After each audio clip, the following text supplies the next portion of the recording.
Welcome to the Artificial Intelligence Podcast with your host, Dr. Tony Wong. Today, I'm with David Garcia. David, you want to give a quick intro about yourself? Yeah, thanks, Tony. Thanks for having me. So I am David Garcia. I am a longtime executive in really customer experience across a variety of different industries and companies, including Disney, Amazon, the Atlanta Falcons, Atlanta United, and the Atlanta Hawks. Most recently was the founder and the head of Hawks Ventures, a venture capital fund under the Atlanta Hawks umbrella. Cool. So you've been in like the innovation guest experience space for like a really long time. Like, tell me your like story. Like, how did you get yourself into this field? Like, what drove you to want to like pursue innovation, and then what made you want to get into like guest experience? Yeah, I think my story is a lot of luck. A handful of things were, what I thought I wanted and what didn't work out ended up being the best things for me. So kind of going back to college, my plan was to be an investment banker. And I was graduating in 2008, which was one of the worst times to try and be an investment banker.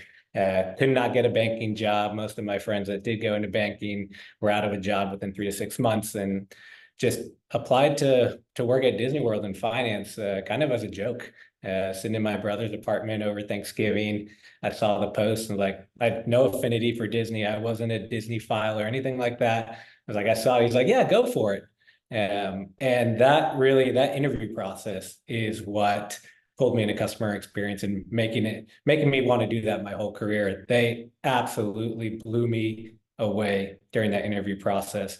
Brought us down, 15 or so undergrads, 15 or so MBAs, 3 days of just wow experiences, private viewing areas for the fireworks, 5-course meals, characters popping up to meet us, skip the line and ride the ride, have an Imagineer tell you about how they created it. And it was just thing after thing after thing that just got me hooked on being able to create that feeling for people that Disney does such a great job at, that I had to go there. And so started off in finance. Again, luck, I think, is the key. I just ended up in a really cool role where I was working in capital planning. So we were doing the business cases, all the performance for any capital project for parks and resorts worldwide. So one day I could be working on a $5 million IT project. Another day I'm working on a $1 billion cruise ship. Got to work on Shanghai Disneyland. Just all these different projects that were very unique and gave me exposure to different parts of the business, and then exposure to a lot of different people across the business.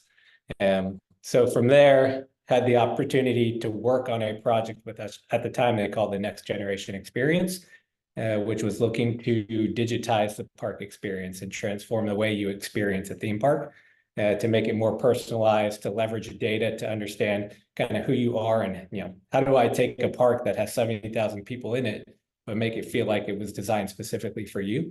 And I had two options. I had option number one, go work on that project in a finance support role, or option number two, go work on that project on the development side. More in program management and product management. Never done it before, but I decided I wanted to try something new, wanted to take a challenge, and went to the product side. Still vividly remember my first meeting, which is a software architecture meeting where I don't think I understood more than 3 words that were said the entire meeting, but I just went with it. And I learned as I went, kind of helped manage the scope, manage the roadmap for that product, until it eventually launched as what's now known as My Magic Plus, the Disney Magic Band, the mobile app, the Fast Pass. So really unique, very cool experience. Actually, even the only reason I got that role too was because I had applied for another role, didn't get it. The hiring manager loved me, told this guy that was hiring, and I ended up in that role. So again, just one of those cases where I thought I wanted something else. It turned into something even better. So did that for a couple of years, went to business school. I thought, at the time, you have to have an MBA if you want to climb the corporate ladder. But I went very intentionally being like, I want to be an international product manager. That was my goal going into business school, and ended up being able to intern at Amazon on the international app store team, and then got the offer to come back and join after business school and ran the Brazil App Store team there. For those of you that don't know, the Amazon App Store, it's what runs on Kindle devices, but also can be loaded on any Android device. And we were really at the time looking to grow the store. How do we grow users really to get them into that Amazon funnel? How do I get a new to Amazon customer that then you can monetize over the rest of the Amazon flywheel and services? So I got a chance to work on a very unique project called Amazon Underground, which was taking apps and games that are paid or paid on Google Play or on iOS, and we made them free for customers on Amazon App Store. And then we actually paid the developers. It was at the time 0.02 cents for every minute that the app was used. So we looked at the market. We said most developers are not making any money. Most customers don't want to pay for apps and games. How do we solve both problems in a way that will be beneficial to the Amazon business? And so we were able to create more engaging games, give it for customers for free, and then again, bring customers into Amazon, and then find different ways over time to monetize them across the various different offerings that Amazon has. Did that for a little less than 2 years total, and then had the opportunity to come back home to Atlanta, which is where I grew up, a huge sports fan all my life. And the Atlanta Falcons were at the time building their new stadium, Mercedes-Benz Stadium, and we're building out their fan experience department. And a guy I knew from Disney, again, a little bit of luck, a guy I knew from Disney had been hired as the SVP of fan experience there. And he was looking to hire. And I put an alert on the job. A year later, he was hiring, and I just went for it. I was like, I have to have this job. I gotta, be proactive, do whatever I can do to get that job. I remember, it was me and a couple finalists, but I was in Seattle at the time. They had come out to Seattle to look at the Seattle Sounders experience that they had created. And I was like, I have to meet you when you're here. So went to a coffee shop, made my case as to why I thought I should be the guy. And, probably like a month later, found out that I got the offer and got the move kind of back home to Atlanta. And help really design the fan experience for Mercedes-Benz Stadium, which is where both the Atlanta Falcons and Atlanta United, the new MLS team, played. Wow, that's a very interesting story of how you like meandered your career and ended up where you're at. So with your role at the Atlanta Hawks, like how did you use like data to help enhance the guest experience there? Yeah, I'd say both at the Atlanta Falcons and the Atlanta Hawks, a big push of what we were doing in trying to lead both leagues in fan experience was leveraging fan data in order to make decisions. So in some cases, let's say at the Falcons, when we were first opening up the building, it's like, what are we going to serve at the soda fountain? And traditionally, you just pick whatever you want. Obviously, you're going to have whoever your sponsor is, you're going to have their products. But we actually went to the fans to say, what non-carbonated beverage do you want? Do you want a Powerade? Do you want a lemonade? And they picked lemonade, and we went with that. And that was just kind of setting the stage for wanting to get fan feedback, wanting to get fan data, and then actually leveraging that data in order to make decisions. So we did that across the board at the Falcons. When it came to the Hawks, one of the things we first implemented was what we call after action meetings.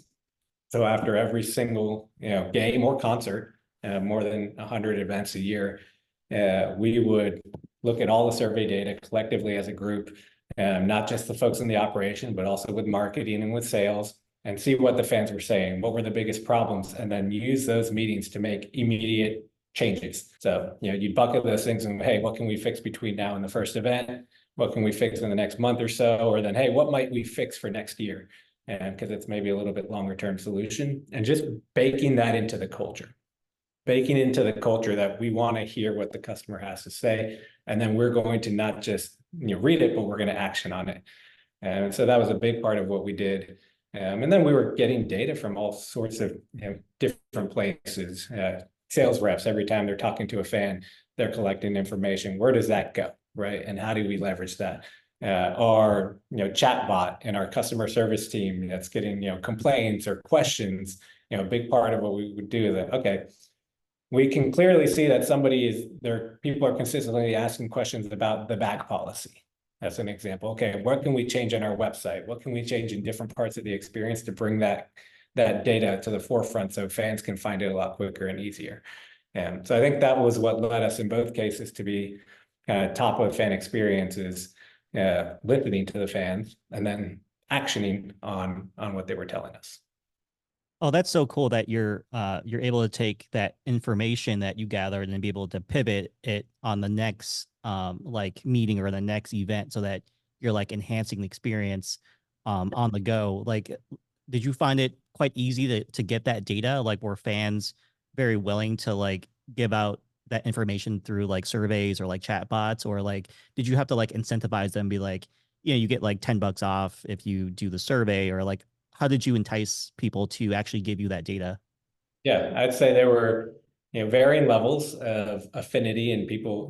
The great thing about being in sports is you have a very passionate customer base, right? They're not just customers, they're fans. And fans, a lot of times, want to be part of the business. They want to be part of the decision making. So we had a variety of different groups. I think in both places we had what we called our fan council. These were hardcore fans across, some might be season ticket holders, some might be single game buyers, but these are people that, want to be part of the family, want to be included in decision making. And so we would, get feedback from them, get survey data from them, but also run focus groups or use them as beta testers on different things that we were doing. They're actively involved. And then the rest, where I think most companies, if you get a 2 to 3% survey response rate, that's great. I think at the Falcons, we were getting upwards of 20, 30% response rate. At the Hawks, we did do some incentivizing with maybe a gift card here or there. But I think we just get more data in sports than maybe the traditional company because of the affinity that people have for the brand. Gotcha. And other than like survey data and other than like chatbot data, were there any other types of data did you collect? Like, did you collect like sensor data? Did you collect like vision data? Like what did you actually make it like multimodal where it's like it's coming from different sources? Like what were you able to get like a wide variety of the data, or was it mostly just text data? No, I think the things that were mostly actionable was more from both quantitative and qualitative survey stuff. There were other things that we could see. So for example, looking at our Wi-Fi traffic, and you can see a big difference between a basketball game and a concert, where in a basketball game, in how much is being uploaded versus how much is being downloaded, versus a concert is almost 100% upload. Like people are taking videos, uploading, taking videos, uploading. And where in a basketball game, there's a lot more downloading, people interacting between breaks. And so you can see a different experience play out through some of that data. We explored a variety of different things, using beacons and data points and flow and, using that to make decisions. So I think there was some of those elements. I think the challenge that we had always in sports was we're very small and very lean teams.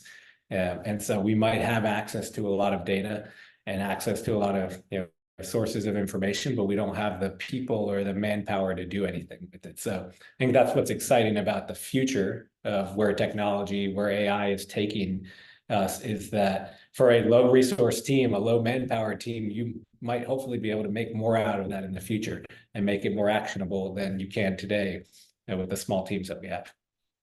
That's really cool. So like you were head of the Hawks venture. So you focus primarily on investing in like innovative startups. So what were some like key characteristics that you were looking for startups that specifically like revolutionize guest experience? Yeah, I think we were focused on, a couple of things. We said companies that make the world more fast and convenient, more fun and unique, or more personal and helpful. That's really the guiding post of things that we wanted to invest in. In many cases, we looked at, how can our brand help accelerate this startup at an early stage? But it didn't have to be sports specific, right? Sports could be a use case, but we were really looking for, things that, you as a consumer would transform the way you experienced it. So as an example, our first investment was a company called Arena, which is a connected fitness strength device. So it's about a 40 to 50 pound portable box, uses an electric motor. in order to create 200 pounds of resistance, out of a cable. But it's paired to your mobile app or to your tablet. So no screen, no device.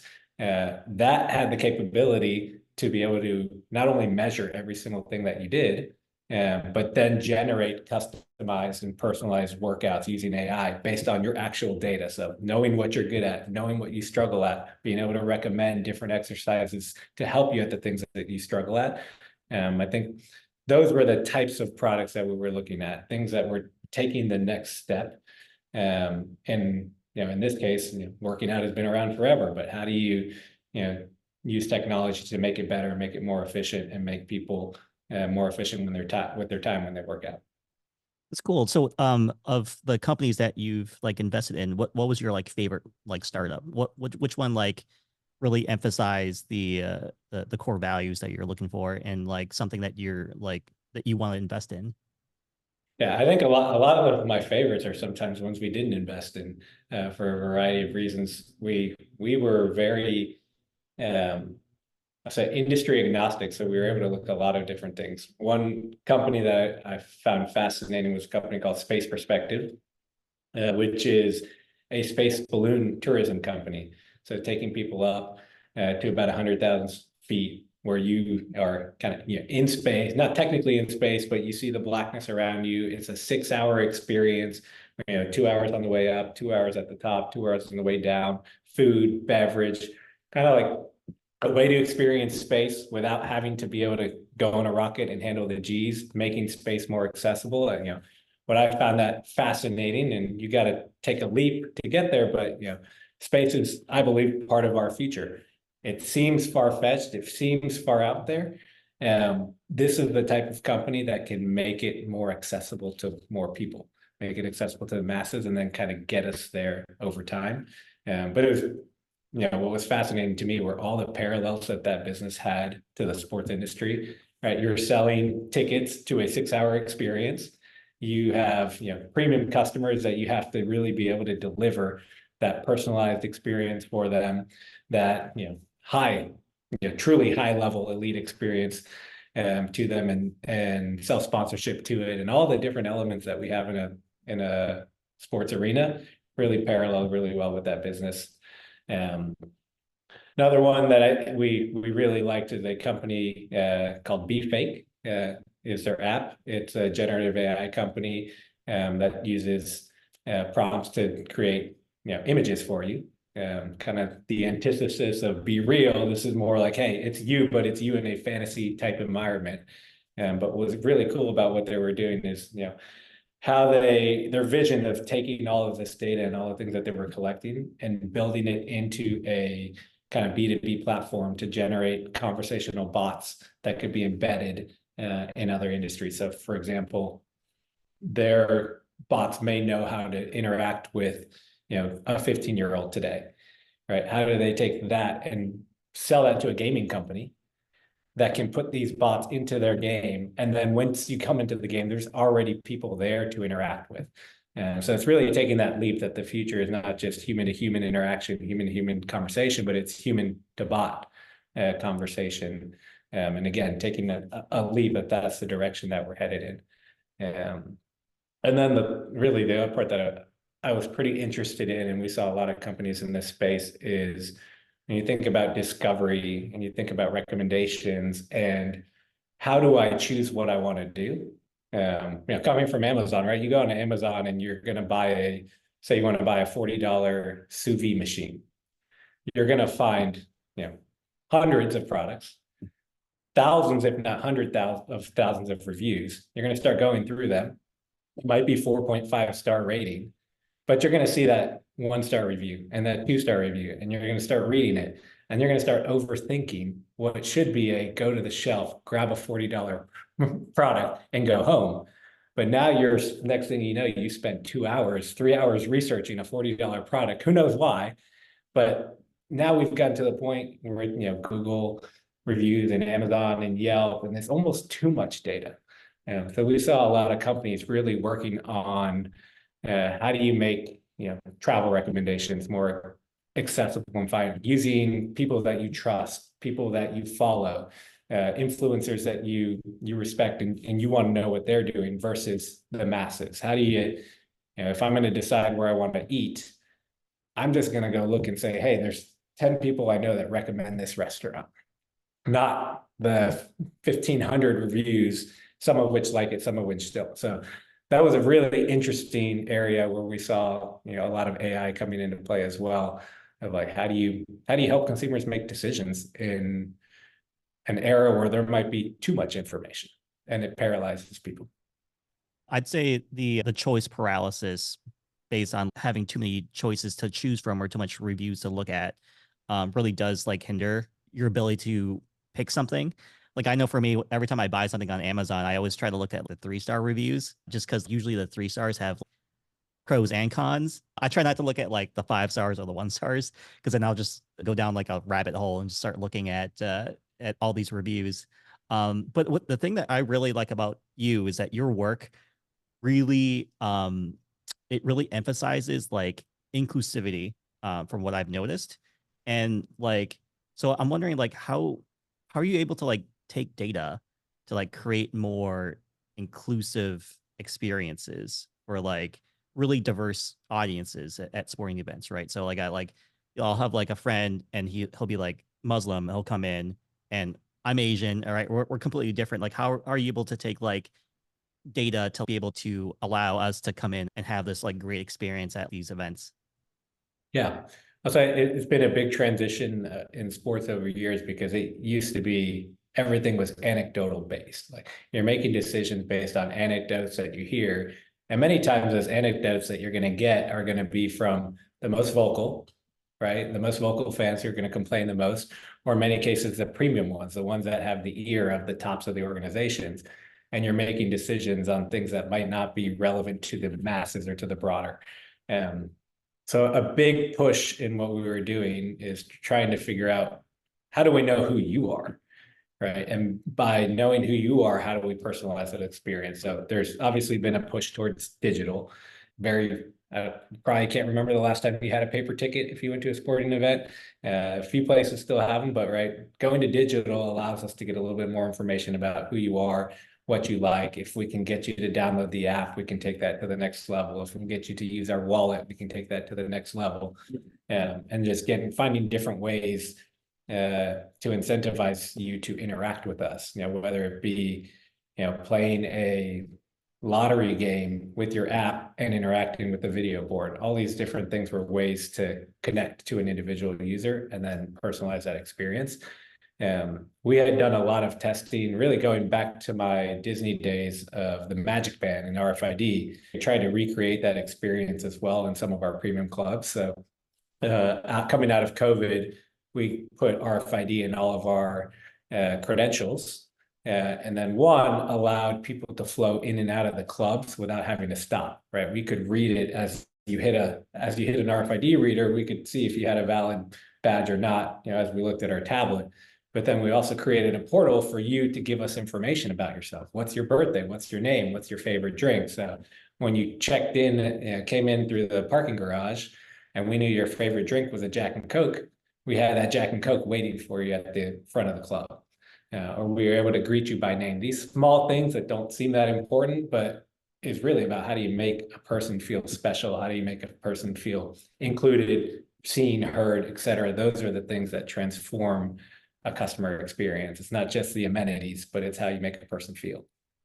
You have a lot of experience in this area. What do you currently see that's happening right now in this space? How do you feel about like the new tech that's coming into like fruition, like for instance Gen AI? Do you think that Gen AI is going to impact the guest experience arena, or do you think that it's just going to be like a buzzword where it's just going to pass through and there's going to be something else on the horizon? Like Yeah, so what's your take on like this new tech that's coming in? yeah, you know, you can parallel this across other things that we've seen and kind of those buzzwords or those hot, you know, Web3 and blockchain and NFTs, those all hit us several years ago, right? It's like everybody was a race to get out your NFT, get out an NFT of your mascot, and what else can you give? And we did some pilots and some tests around that. That was one at the time that I frankly, I didn't buy into. I didn't really believe in. It didn't feel transformational to me. It felt like a different way to do something that we can already do today. In many cases, companies we were talking to in that space, it's like, okay, cool, but I can do exactly what, in terms of how I deliver it to the customer. There might be different nuances in the technology, but the end customer experience was fundamentally the same in many cases, whether it was on the blockchain or whether I was doing it with a traditional loyalty program, as an example. So that was one that felt more buzz and kind of came and went. This is one, as we dug into the space looking for investments, and we kept seeing across everywhere. This really feels like the next internet, right? The next, you're going to have you've got your foundational LLMs and things that are going to be, that are powering everything, but then you're going to have all the ancillary products that are going to build on top of it over time. And as we looked, one of the categories we looked at was the future of work. And you look at how the younger generation, 50% of them do not want to work a traditional job. They don't want a boss. They don't dream about climbing the corporate ladder like my generation or some of the earlier ones. There are going to be services and things that are going to continue to pop up that's going to enable that solo entrepreneur to be more productive, to accomplish more things that you just couldn't do in the past. So I do think it's truly transformational. In some cases, you can read the stories, it's potentially scary, like it can go too far. And how do you control it and make sure that we don't get there? But I do think you're going to see a lot of disruption over the next 5 years on what AI can do to a variety of different industries. The ones that are maybe safer, I will say, it is like sports and entertainment. You're not replacing the players on the court or the players on the field. It is an entertainment experience that is still better consumed live, is still better consumed in person with people, that social element that so many of us crave. The live entertainment industry post-COVID is as hot as it's ever been. So I do think it's really going to be more a focus for that industry of how do we use the technology to enable the delivering of better experiences, the delivering of more personalized experiences versus the replacing of experiences, which might happen in some other industries. Yeah, I think Gen AI has a really big impact on the guest experience. Like for instance, like sentiment analysis, right? It in the past you can use traditional NLP, natural language processing, to do the sentiment analysis on customer feedback. But now with chatbots, I mean, it can analyze those sentiments very, very fast and very well, and it can also help categorize it into like certain tags or buckets, so you can better sort it. So I think in terms of feedback, reviews of like events, gathering that information through like unstructured text such as surveys and feedback, Gen AI is going to completely dominate that field and be able to help accelerate and gather that information a lot faster. If you were to compare like traditional NLP versus Gen AI in terms of getting that sentiment analysis, Gen AI is going to win 100% of the time. Yes, I think and that that's it's really going to help provide that value to that data gathering, so that at your next venue, at the next concert, next event, you can take all those learnings and you can like improve upon them, and then the experience improves, drastically, event after event. Yeah, and also the communication point with fans and your customers is made a lot easier. So as an example, we were meeting with a startup who had one customer success rep. That one customer success rep was managing 2,600 accounts because he was leveraging AI tools to send out automatic emails that were still personalized, still felt like they were, natural, and but the scale of, if you can think of a sales team, same thing, and we might have a sales team that has 70 people. You can have fewer people, but you can just accomplish so much more. Not just on the experience side, how do we make the in-venue experience better, but how do we make the connection between us and the fan stronger, leveraging these tools. Yeah, the personalization is key, right? Sending out like a boilerplate template email to a client sucks. Like you're gonna see through it real quick. Having some type of AI system like Gen AI read through your previous events that you've gone to and then write you a very customized email or message that's catered to you, and that be able to match you up with like upcoming events. That type of matchmaking and personalization is going to be so sweet in the guest experience. I've already seen a lot of success in terms of like how sales reps are using Gen AI for using that technique where they're like, for instance, scraping LinkedIn content, LinkedIn profiles of the target that they're trying to pursue, and then they're also doing some web scraping of like previous articles that like that target is has like published, and then they use Gen AI to like produce a curated, personalized message through like a code email type of approach, and be able to get that target to respond back because it's so personalized, so targeted.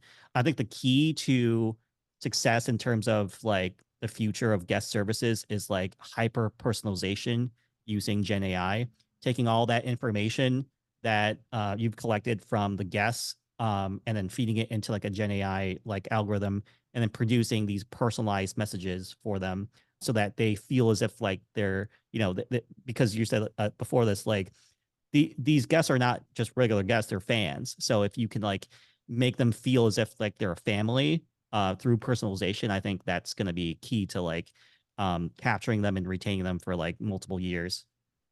No, and I think to not go too far, personalization doesn't always mean that, hey, I'm going to use that information in a way that maybe for some people is uncomfortable. It actually means knowing that I like to be greeted by name and I want you to know me and I want you to do this, that, or the other.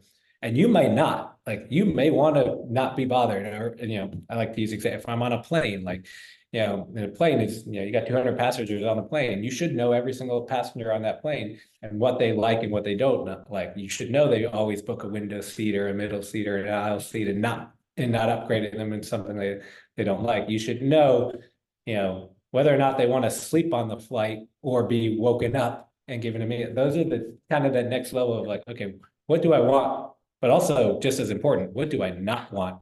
And don't deliver to me the things that I don't want. Because that creates a negative experience that you want to avoid. If and sometimes for some people it can be creepy. I'll give you a quick example. The other day, my Echo device popped up and told me that my Amazon Fire Stick is low on AAA batteries, and therefore I should buy AAA batteries. It's like, okay, I can see why as a product manager that would seem helpful. But for us, it was just more creepy. It's like, I know when the remote's out of battery and I'll change it with the batteries that I have. I don't need my devices always talking to each other and telling me. So you really need to understand people at that level to know what not to do, just as importantly as what to do. Yeah, I'd say like one of my biggest turnoffs is like getting cold emails from like a CRM bot that forgot to put my name onto the name tag. So it'll be like hello, and then it'll be like brackets, and then it'll say name, like first name, and I'll look at them like, oh my god, somebody didn't double check the the bot. And then on the flip side, where it's like too personalized, you feel as if like there's an invasion of privacy. So there has to be like some type of like nice intermediate where it's like there's enough personalization, but it's not like boilerplate. So I'm interested in your like opinion on how like organizations can balance the use of AI, machine learning, data science with the need for like genuine human interaction in terms of like guest services. Like where would that cutoff be where there's, in your opinion, like if it's too much automation where like it moves away from the human interaction, you're not getting that personalized like human touch. What's your opinion on? I strongly believe, especially in the in the experience industry where you're going somewhere physically, you cannot replace the human to human interaction. Doesn't matter what we did. That's still the most talked about thing in any survey that we always got was the interactions with the staff. The staff can do things that they are the ones who can make you feel special. They're the ones who keep you coming back. In many cases, the reason someone will renew their ticket is because of the experience that they have with the usher. They don't want to leave them. They're part of their family. I think one of the things Disney has always done best, I'll rave about Disney Cruise Lines, right? You rotate when you go from restaurant to restaurant to restaurant, you rotate with the same service staff. So by the end of the cruise, that service staff feels like family. They are hugging your kids. Your kids love them. And being able to create those kind of moments and those kind of experiences, you can't replace. So really, I've always thought in Disney, we were big about that. Is like the technology should be invisible in many cases. The technology should be in background to enhance the interactions between people and staff and guests, not necessarily to replace them because you can't. And I think we all learned coming out of COVID that we need that human interaction, right? It is important to people's health, to their wellness, to feeling part of a community.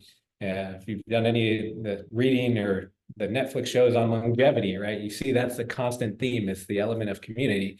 And that's what sports and entertainment can deliver to people. And that's, I think, piece that you can't replace. So I do think a lot of this technology will be used to give me more information about you, to deliver a better experience for you. In some cases, in digital only, sure. Like there might be specific one-to-one conversation that involves no human interaction. But in person, in a physical space and environment, I don't think we ever replace that people element. So tell me some insider knowledge, like what are you building right now? Anything cool? Like give me the hot scoop on like the next hot thing that David's building. Yeah, so I will say the thing for me that I learned, I ran a startup for a year while running up the venture fund or spinning up the venture fund. It was really great and great learning experience to be a venture capitalist, but it was very clear for me that I want to be the person doing it, not necessarily the person funding it. So a lot of what I'm focused on right now is what is that next project? What is that next business that I want to build? There is a fascinating book right now that I'm reading called Ultra Learning by Scott Young, which uses examples of people that learn a language in 3 months and become fully fluent. He actually took the entire MIT computer science coursework in a year and became proficient. And then the different principles and tactics to be able to learn something really quickly. What do you want to learn? Why do you want to learn it? And then how do you learn it? That for me is what I'm focused on right now. Is hey, what is the area in the world that I believe is going to grow, is going to be large, learning those skills, and then hopefully building something in that space. Do you have any tips and tricks for anyone that wants to like do the same thing that you're doing, where like they want to venture off and do innovative like VC work, or if they want to get into guest experience? If you had to like kind of redo it again, how would you do it better? Yeah, I think some of the things that I would do better if I had to do it again too is just more self-learning. I think I learned it later in life. I learned it honestly where I really dove in is when I went from being more outside on the corporate side, on the strategic side, to actually running a frontline team. I've never read more books in my life trying to learn, like, how do you build a culture? How do you train and develop for a staff of 400 people? And that is when I really got into this, how can I be learning every single day? What's something new, different perspectives? Don't always learn from the same author, the same person, mix it up and try different things and see how that challenges you. I think that's the number one thing anyone can do for their career is take ownership of what you want to learn and where you want to go, and then go for it. Like just take action. In a lot of cases, I'll say for me, and the startup that I finally kind of joined and ran, it took me a year and a half to get myself comfortable to make that jump. Right. It's scary. And if I had anything to do again, it's just go for it. There's no perfect time for anything. If you're sitting there thinking that you want to quit your job because you have a great idea and you want to do it, but it's just not the right time. You're waiting for reasons X, Y, and Z. There is no right time. The right time is now. And so that would be the one thing I would do is if I felt something that I wanted to do and wanted to do it, I would do it now and not try and time it or wait for the perfect moment. Gotcha. And if I had to get in touch with you, like how would I do that? Yeah, you can reach me. My email is jdavidgarcia404 at gmail.com, or through LinkedIn. Find me David Garcia. And lastly, like what's your prediction on what's going to happen in the next like 1 to 2 years in terms of like how the industries are evolving? Because Gen AI is just evolving so fast right now. Like typically, um, I'll give you some backstory. Like there'd be like packages or like programs that were that are traditionally created that would be deprecated in like 10 years. But we're seeing like these Gen AI products being deprecated in 3 to 6 months. So the evolution of new products that come out are being like becoming old and stale very, very fast in the age of Gen AI. In my opinion, I think Gen AI is going to basically change every industry, especially guest experience. Like, what's your hot take on like what's going to happen next, especially in this like Gen AI era? Yeah, I think you really nailed it. I think what happens next is we all have to learn to be more adaptable. We need to learn to change and change more rapidly. Businesses are going to have to be able to change and adapt the way they do things because we've got the technology adapting, but if you also look at the consumers today and the younger demographics, they also change and adapt and move on from one thing to the next thing much quicker than any of us did before. And so I think that's really the story. The story is adaptability and how do you set up an organization, especially large organizations, to move quickly. And that I think will be the hardest challenge that we'll see in the next 1 to 5 years. Well, thanks so much for being on the show, David. And until next time, stay curious. Thanks, Tony.